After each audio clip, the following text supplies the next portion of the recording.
Microphone testing, testing, testing. One, two, testing. One, two, three. Uno, dos, tres. Ichi, ni, san. What's up, everybody? It's me, Erica, and we are down here. Happy Friday. It's Friday, Friday, Friday, Friday. I'm going to be on time with my Salt Lake City review. We are reviewing it today. Tuhday. Today we reviewing it, okay? We're not going to be late. I watched it last night. I was watching it, taking notes, girl. Watching it, taking notes. We got to put a ring on. If you like it, then you should have put a ring on it. If you like it, then you should have put a ring on it. Don't be mad when he say that he want it. She went to single ladies begging for a ring to lemonade. My God, today. You what she say? You gonna hurt yourself? Ooh, hurt me, you gonna hurt yourself. Beyonce was really talking shit on Lemonade, only to turn around and just talking about a man helped her become a woman. Cause I'm a woman. Go ahead and like, subscribe, and comment, and let me know that you stopped by. So we are down here to talk about the Real Housewives of Atlanta, Salt Lake City. I meant the Real Housewives of Salt Lake City is really, really good. This season has been really good. The cast, the dynamics of the cast, the formula of the cast. I don't think anybody needs to go. I don't think they need to add anybody. I don't think they need to bring anybody back. I feel like this is a great cast. The only change that I would have is make Meredith a friend, because she doesn't necessarily have a personal story, but she's always around in the group settings. We haven't seen anything with Seth, Meredith, Brooks. What's her daughter's name? I don't even know her daughter's name. I haven't seen anything about Meredith's personal story. Heather doesn't have a personal story, but Heather, to me, is low-key the anchor. So I don't know. She's low-key the anchor of the show. Dare I say? What y'all think? Who do you think is the anchor of Salt Lake City? I think it's Heather. Did you see how Mary and Heather were holding hands in one of the scenes? They held hands for a long time. I was like, they're really holding hands. I love it. See, that's what I'm talking about. I think they have it down to where we get into our fights, we try to move past it, we apologize, and we move forward. I honestly feel like they're taking the Lisa and Meredith thing on the plane. I think the way that they're acting towards Brittany, that Brittany was so, broke down. They broke her down and they were bullying her. And I just don't think it was as serious. I really think that Brittany is pulling a white woman. Like, oh my God, I was just so broken up. Were you more broken up by what they're doing to you, or are you broken up by what Jared is doing to you? I need you to pay attention, dimwit. Pay attention. The fucking neon lights is flashing over to Jared. Mary does not care for Brittany. But like she said, I can't, I got to support her in this because what Meredith did was wrong. So I'm still shocked that they don't have any footage of Meredith. And somebody said in the comments yesterday, I don't know if this is true, but Meredith, they said that production is on the plane with them. Was on the plane with them. They must have been asleep. The production must have been asleep. But I'm telling you, I'm running my voice notes the entire flight. If I hear any commotion, I'll wake up. I'm gonna be like, they needed to have a camera up. I'm sorry. The production, yeah, they needed to have a camera up in there. But maybe it was an overnight flight. I don't know, but we'll see. So because all that stuff that happened on the plane with Meredith, Lisa, and Brittany, all of the girls feel really bad. So Whitney is going to throw a little potluck at her house for all the women to come, with the exception of Meredith and Lisa, to come over there and, give Brittany some words of encouragement, comfort her in this time of need, which I really think that they're blowing it out of proportion. I don't really think it calls for that, but it's a nice gesture. So it's really cute. They have a whole little spread out, champagne, things like that. They have a Build-A-Bear shop with the stuffing and the little different bears and stuff like that. The bears were so cute. And then they were able to put a voice note inside of the bear. So before Brittany gets there, all the they show up. It's Whitney. It's at Whitney's house, and when Whitney was throwing out some broccoli, girl, broccoli. When I tell you broccoli, it's almost like the fumes that come off of broccoli. Broccoli is so good for you, but the fumes that come off of broccoli, it just, girl, you'd be like, what in the fuck is that smell, girl? So the Whitney was throwing some broccoli away, and then when Heather walked in, she was like, girl, it smells like somebody dropped a deuce.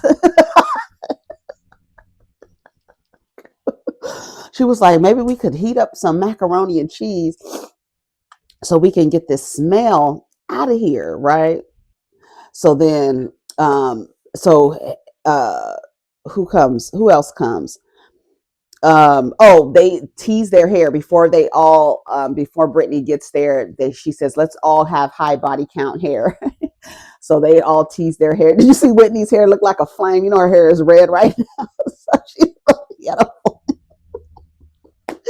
and I love that they're all good sports, except when Mary was like, you ain't messing with my hair, girl. So Angie was teasing everybody's hair.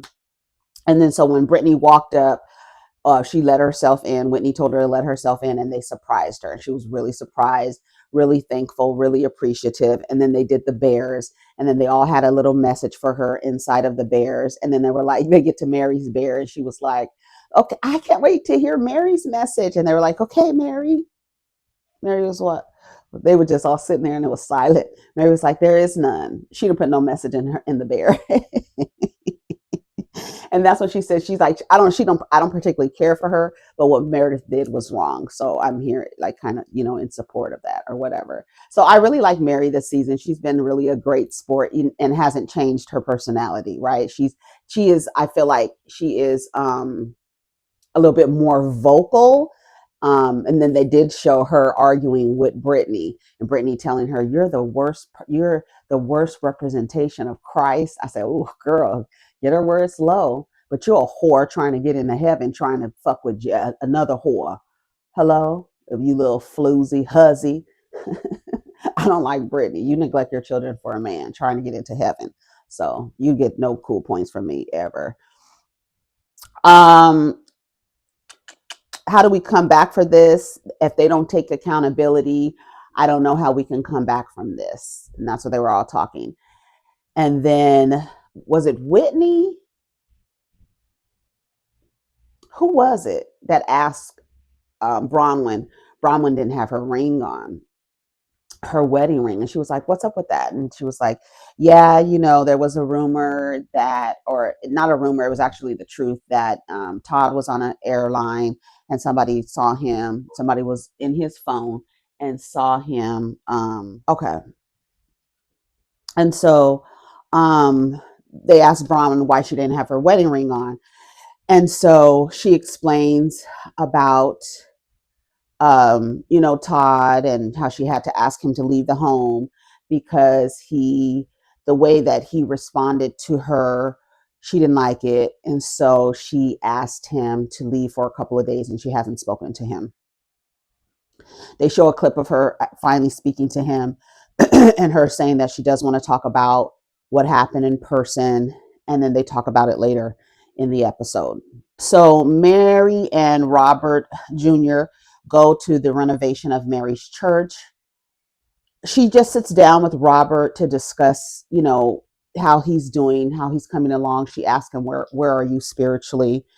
And he says, he knows that there is a higher power. That's one thing, I have to say, no matter what religion you are practicing, I feel like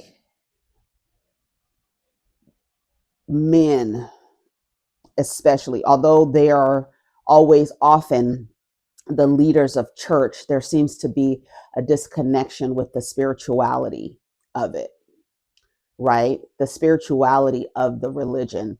They miss out on it because it is a father God religion, and men are exalted and put at a higher ranking in this hierarchical social structure. They don't often connect to the spiritual side of the religion. They are operating under the religion for other intention. They have other intentions, right?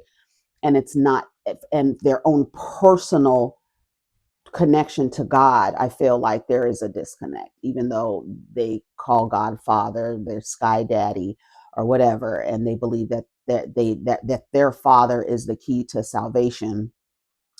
um, but there is still a disconnect. So it was good to hear him say that he does understand, because a lot of people that are dealing with addiction, sometimes they're just like, where can I turn to? And I think that's why Alcoholics Anonymous, they kind of have some, it's kind of like some spirituality, some kind of Christian kind of spirituality with, I don't know who created Alcohol Anonymous, but there is this kind of spirituality, kind of based in Christianity in Alcoholics Anonymous a little bit, right?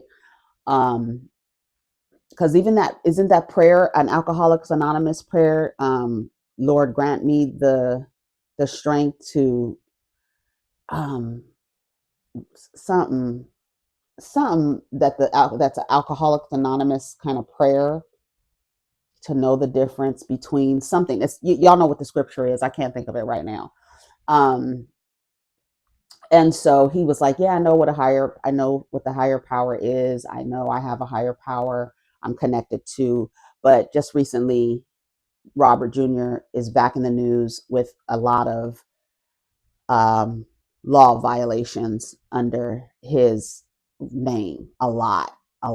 It was like 11 things. I think it was like 10 or 11 things that he has been charged with. So Robert Jr. is not doing well today. He's not. Um, I don't know. He's gonna have to do an inpatient. Maybe he has to do an inpatient. Maybe it's just gonna take him a couple times. Maybe he has to, you know, there you can OD and live. So I don't know, maybe something, I don't know what needs to happen to like snap him out of it. But Mary can't do anything, and nobody outside of himself can do anything. It's all internal. It's all internal, and it's going to your meetings, it's going to therapy, it's not being around the people. There's like a whole thing. And the people that are recovering, addicts and alcoholics, they say the 12 steps work for them. Like, do the 12 steps, apologize to the people that you've hurt, acknowledge, first acknowledge and accept that you are an addict. Or I'm using AA, but what, they have a Narcotics Anonymous too. And so, um and then, I do appreciate the way that Mary is handling it, but this is like a real story right here. And I think this is what makes, Salt Lake City so good, is that the women are really sharing their real lives. They're not making up stuff. They're not trying to hide their lives. They're not, editing their lives like a lot of the women do, throughout the Housewives franchises, all of them. There are several women who are just simply not sharing their lives at all. Like, you don't know what is going on with them, and they only show you what they want you to see, and it's very surface level. It's not as deep as what's going on with Bronwyn and Todd. It's not Lisa and John, Mary and Robert Jr. So she talks to him. He tells her that all his friends relapse. She looked like, when I tell you, Mary looked mortified when he said that. Her whole little face changed. I was like, oh shit. He was like, yeah, all his friends relapse. And she was like, well, are you, praying for them? Do you send them, prayers? um are you telling them about God and this and that? And yeah, that's all fine and good, but this is a chemical dependency. And yes, you can call on the higher powers, your angels, your ancestors, your spirit guide, God, whoever, to help you with it. But your body is like dependent on this chemical now. And so your body and your brain are like, hey, can you give me this? I want this. It's no different than sugar, caffeine, and all the other shit that like we put into our systems. It's like a drug as well. Like sugar is like, I feel like sugar is the is the drug that most people are addicted to, and it's not good for you. You know what I'm saying? It's not good for you. Overconsumption, it's not good for you. You know what I'm saying? And so I appreciated that scene. So he just says he doesn't want to force it on his friends. So he probably doesn't even tell them about God at all. And they're not talking about God when they're getting high, honey. They might a little bit, but just like pontificating you know, on the wonders of the world while they're high. But I don't think any of them are going to. And you can't, like you said, you can't force people. You can't force it on people who don't want to hear it. Lisa and John, girl, this was a good scene too. I was like, Salt Lake City is really giving it to us. Lisa and John sit down. A lot of people say Lisa doesn't share her life. I feel like Lisa does share her life, and now we're getting to her and John. It's just a matter of time. I think we got to cycle through the women to kind of get into it, right? Because we talked about Meredith and Seth. We talked about uh what's the lady's name, Whitney and Justin. You know what I'm saying? Now it's Bronwyn and Todd, and now it's Lisa and John. So they go to this little cafe and sit down, and so they're talking, and they have a little small talk, and then she gets into it, and she says, the other day when I was telling one of their sons, Wolf, is that his name? Wolf? I don't know. That's the name of his line. I can't remember the little boy's name.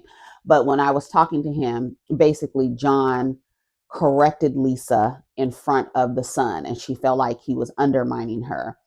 And he was like, "Well, were you telling him what to think or how to think?" And she was like, "I was just giving my feelings. I told you in that moment that it hurt my feelings." And he was like, "Well, I'm trying to inject a man's perspective for him." And then, like, that can seem like they're ganging up on you. And I know some women in relationships with their husband and their children, their husbands will kind of use their children as uh, a way to like bully the mom, laughing at her, making her the butt of the joke, and then getting the kid in on it and stuff like that. So I can see like her feeling like it was two against one, because as soon as John injected his opinion about whatever Lisa was talking about, the son agreed with the dad. And so she felt like he was undermining her. And she said she felt invisible. And she was like, "It's like no secret, we're not seeing eye to eye right now." He agrees. um, we got to get on the same page. We got to work on our communication. And John basically says, "You shoot down my ideas whenever I have an idea. You think your idea is the best. You also interrupt me." And then when he was talking, she interrupted him. And he was like, "That exactly what you just did right now. Let me finish." He said it. He told her, he was like, "Let me finish." And he was really trying to have, you know, I think he was really trying to be careful. Like, of course, the cameras are here, but I'm going to be forthright in how I feel. And he's like, "You don't." It's so funny because she feels invisible and he feels like she's not hearing him. So you clearly are not in the same room, right? Emotionally, you're not in the same room emotionally. Because if she feels invisible and feels like you're undermining her, and you feel like she cuts you off and doesn't listen to your ideas and shoots down your ideas, neither one of you are listening to each other. I believe that Lisa, we see her behavior. So I don't believe her behavior changes for her husband. I believe she's the same exact person.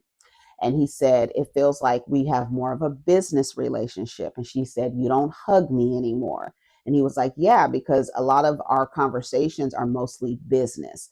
And that's where they are in their relationship. Marriage is a business, and you do have to run it like a business. And what people often find out is that once that honeymoon love goes away, once those feelings that you get excited when you see him, it's like, "Oh my man, my man, my man," like, "Oh yes, oh, oh, oh, oh."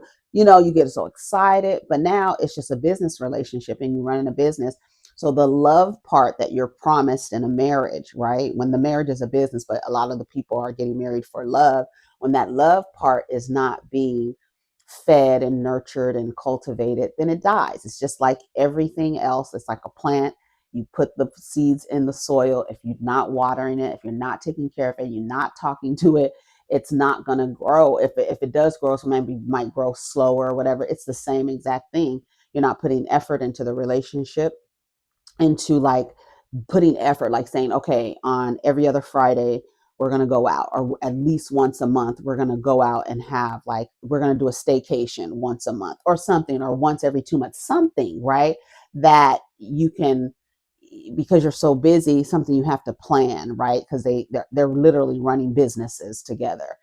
And so hopefully he was like, yeah, we have a communication problem. And she's like, yeah. So hopefully they'll go to a therapist or something, not in a church, but go through to a real relationship, a family therapist, to talk to about their issues, because I don't feel like they need to get a divorce or anything like that. I just feel like you got to listen to me. We cool, we run a great business together, but every time I come with an idea, you act like your ideas are the best ideas, right?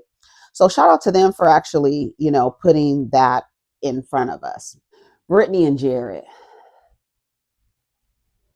Brittany and Jared go walking. They meet up. I do not like that man. He just looks like a creep.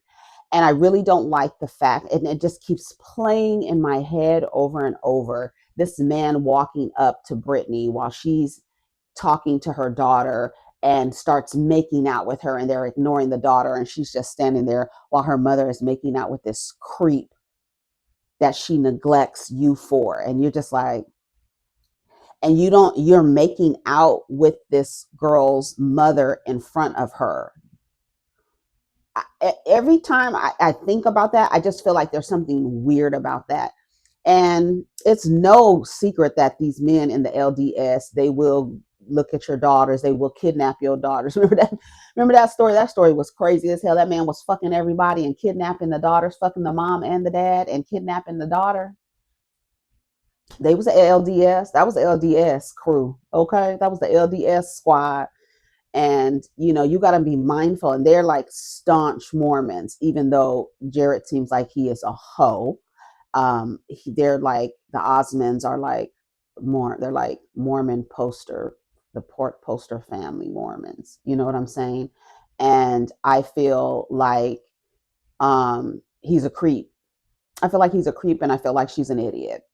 And I feel like he's a narcissist. Like, what I witnessed while they were on that walk was a bit of narcissistic abuse, where she keeps asking him, where are we? And he's not giving her an answer. But if he does give her an answer, it has this kind of condition on it that she's not stable enough. You just need to be stable for 5 minutes. You're always running. She was like, well, you make me do that. And he was like, well, you're not stable. He kept telling her she wasn't stable, and you keep running. And he says, I just need you to be stable for 5 minutes. So I said, he's never going to be happy, and the line will keep moving. Stable for longer than 5 minutes, he told her. And she was like, you know what, just forget it. She walked away. And then when he called her name, she was still standing there. And then she was like, you know what, just never mind. Every time, what a narcissist will do is they will give you conditions in an effort to, um, as an exchange of their affection, right? So they'll tell you, you got to do this, and then I'll do this, but they never do that. So when you do the thing that they asked you to do, when you're like, see, I did it. Now, can you tell me where we are? He's going to say that's not good enough, and he's going to move the line. The line will like Candace said, the line is always moving with a narcissist. You will never, ever please them. And the goal is to keep you on that string, right? I'm going to tell you, you're not stable. Okay, I'm stable now. Well, I mean, stay stable for like 5 minutes, and then we can talk. And then you're like, okay, I'm stable for 5 minutes. Well, you're still a little bit unstable. Just give it another 10 minutes. You know what I'm saying? And it's like, the line will always continue to move. So what I witnessed was like an example of kind of a narcissist abusing a person who is emotionally connected to them. And they keep saying, this is what it is. This is what you have to do in order to win my love and affection. Right? Then when you do it, they move the line again. And it's always a condition. Nothing with a narcissist. Nothing you ever do will be good enough. It will always be something wrong with what you do. And because you're a people pleaser, you're going to try to figure out, right, how to do it, right? Until you get tired of that push and pull with a narcissist, that's it's just going to keep going, and it's going to cycle and it's going to cycle. And she does seem to be in a cycle with him because they stop talking and then they start talking again. They stop talking and he breaks up with you every time he wants a piece of ass from somebody else. So he's not really in the wrong of the relationship. And you're stringing along, and all this time, this entire time, this man is stringing you along.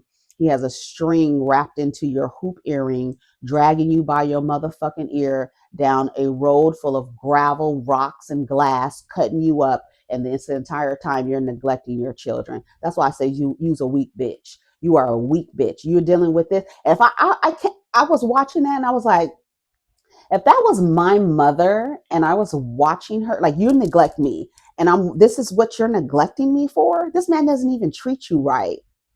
You're neglecting the relationship with your children to be in a relationship with a man who is mistreating you. It was gone. Let me just go in the bush and weep.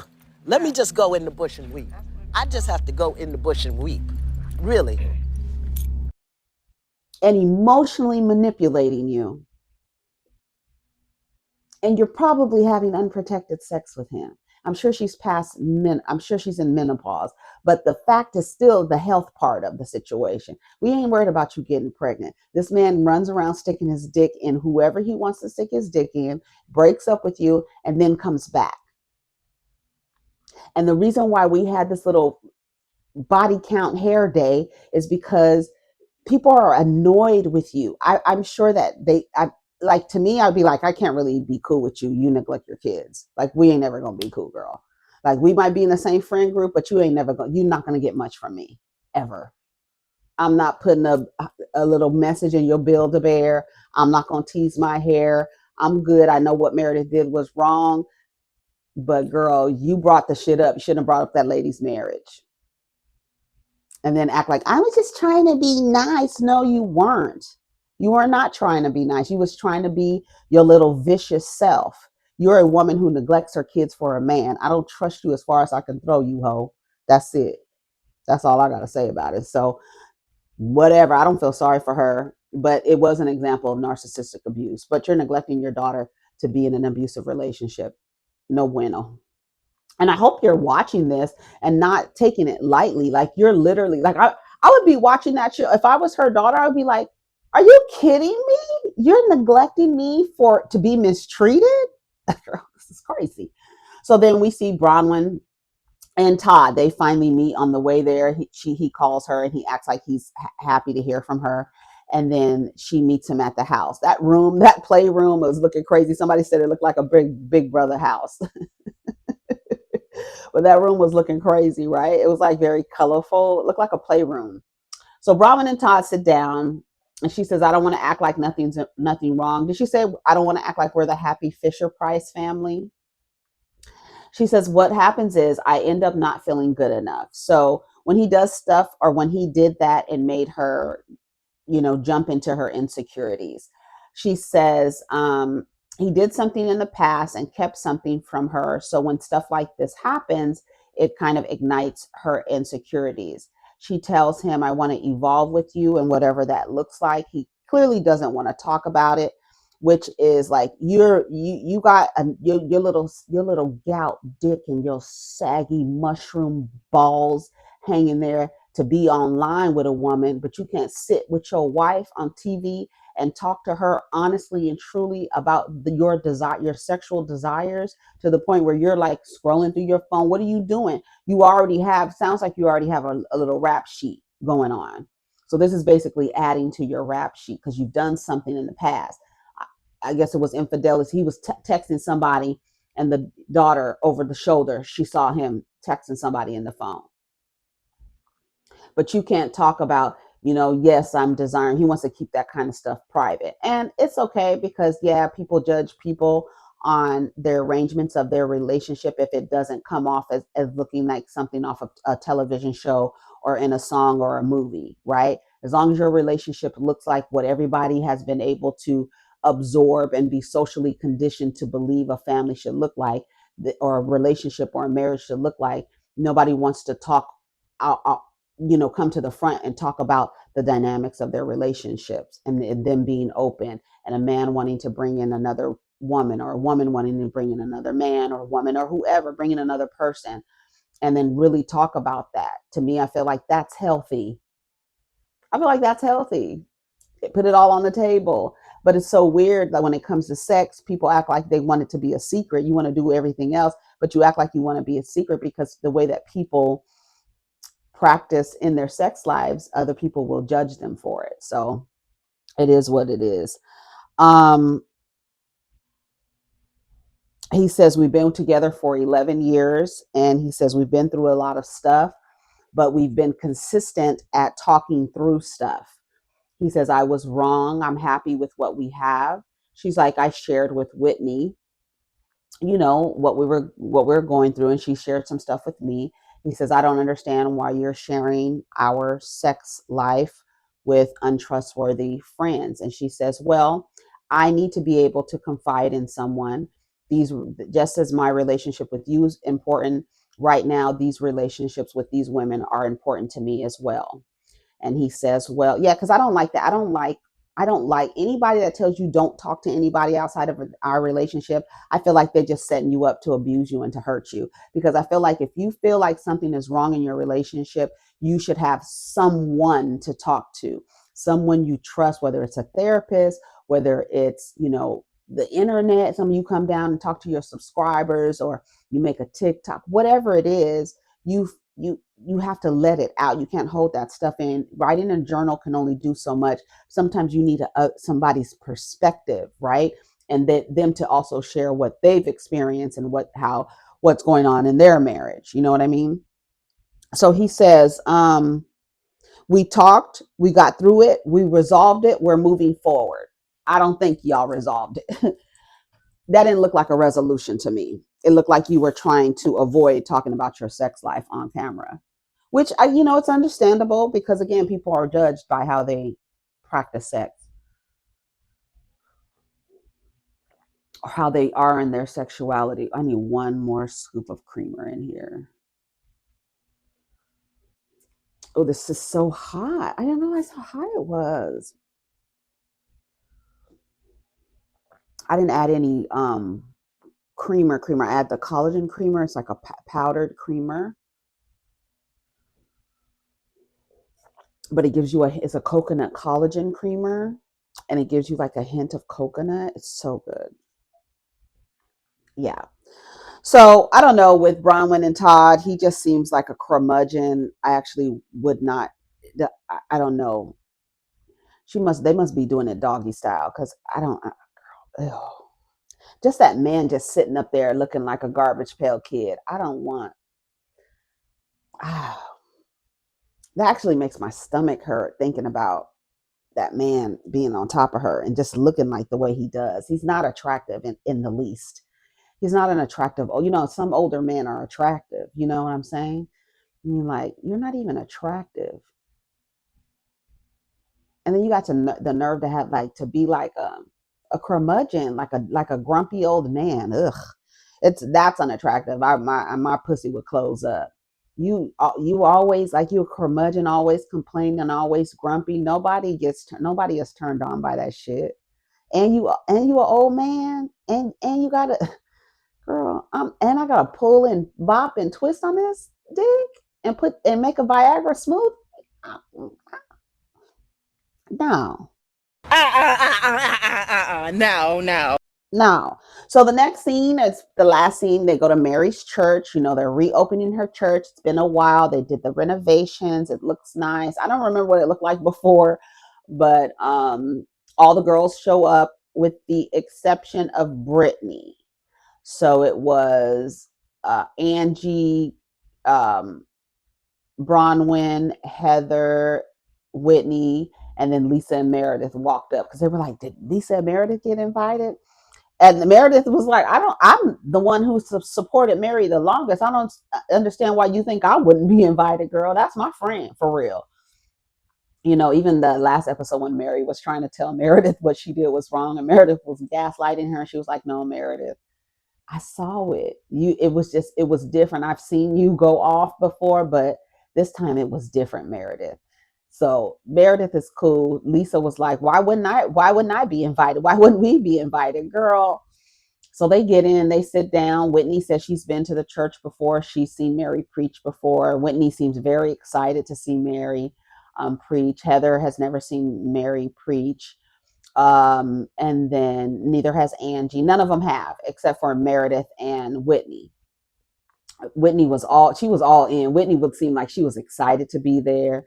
It was very emotional. All the women were crying. They were, getting up, doing dancing and catching the Holy Ghost and, you know, hollering and screaming and hooping and hollering. And, Mary was doing her thing and she was up there, and then she like pointed, not pointed, but like called out each of the women. She called out Bronwyn, she called out Heather, she called out Angie, she called out Whitney, she called out Lisa, she called out Meredith, and gave them some words of affirmation, which was really nice. Bronwyn said she really needed to hear that everything's gonna be okay. When she got to Angie was like, "We with you, Mary." She was very enthusiastic. They were just really having a good time. Whitney took it. Whitney had her hands in the air. You know how I feel about that. I don't know. There's just a disconnection. But Whitney was feeling the spirit. She had her hands up, and so Heather too. So they had a good time at the end. Robert Jr. was gonna come. He didn't come because when he got in the car, he was high. So he done relapsed too. Whitney said, if Meredith and Lisa showed up, it would be like two whores burning in church. And she was like, "Isn't that a saying?" No, it's sweating like a whore in church, not sweating and burning like a whore in church. But she said they're going to catch on fire like two whores in church. Why did Heather have on those white shoes? She had on that. Did you see Heather's outfit? I was like, "Heather, what?" When I saw them shoes, I was like, "What the fuck?" So Mary does her preaching. Like I said, she singled out everyone, giving them encouraging words like affirmation. And then Lisa, at one point, Lisa's crying, but at one point, Lisa was like, "Oh my God, it's just so hot. Oh my God, I'm burning up." So then they cut to Whitney in her interview. She said, "See, I told you the two horses is going to be burning in church." Yes, Whitney.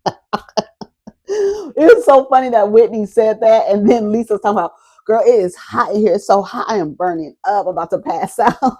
She was like, "See, I told you it was gonna be the horse burning in church. Hellfire." So that was the end of the episode. It was pretty good. It was pretty good. So we're gonna see what's gonna happen next week. Y'all let me know what you think about the episode. Tell me what you think about that scene with Brittany and Jared. Did y'all see a little bit of narcissistic abuse, that, like explaining that push and pull, that all these conditions that a narcissist will give you, and you're in your people pleasing mode, and then when you do it, it's not good enough. They just keep pushing the line more and more and more and more and more and more. Let me know what you think about that. Let me know what you think about Bronwyn and Todd, and Lisa and John, because Lisa and John, I feel like we kind of see the way that Lisa talks to him, how she cuts him off. And then we've also seen her, like, when he said something, kind of like brush it off really quick, kind of ignore it, like, "That's not what we're going to do. We're not going to do it that way. We're going to do it my way." So y'all let me know what y'all think about that. Who else? I think that's it. I think that was it. Let me see. Let me go through it real quick.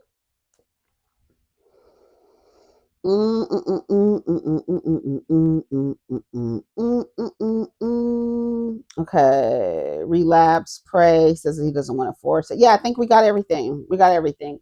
So that was good. Shout out to Salt Lake City. Shout out to the Divas of Salt Lake City. Angie K and Mary are my favorites. Um, but yeah, it's good. It's good this season. Girl, Rhode Island is. I can't wait to see Rhode Island. When I tell you, I love the fact that all of the women are brunettes. There's just something about it. I love the fact, and that woman and Dolores really look alike. They really look alike. I'm like, damn. They're like, "We look alike. You think so?" Yes, girl, y'all look alike for real. That lady looked like Dolores. I was like, wait a minute, is that Dolores' sister? Are they related in some way? We'll see. I don't think they are, but they really do look alike. Um, Beverly Hills. Oh, we got when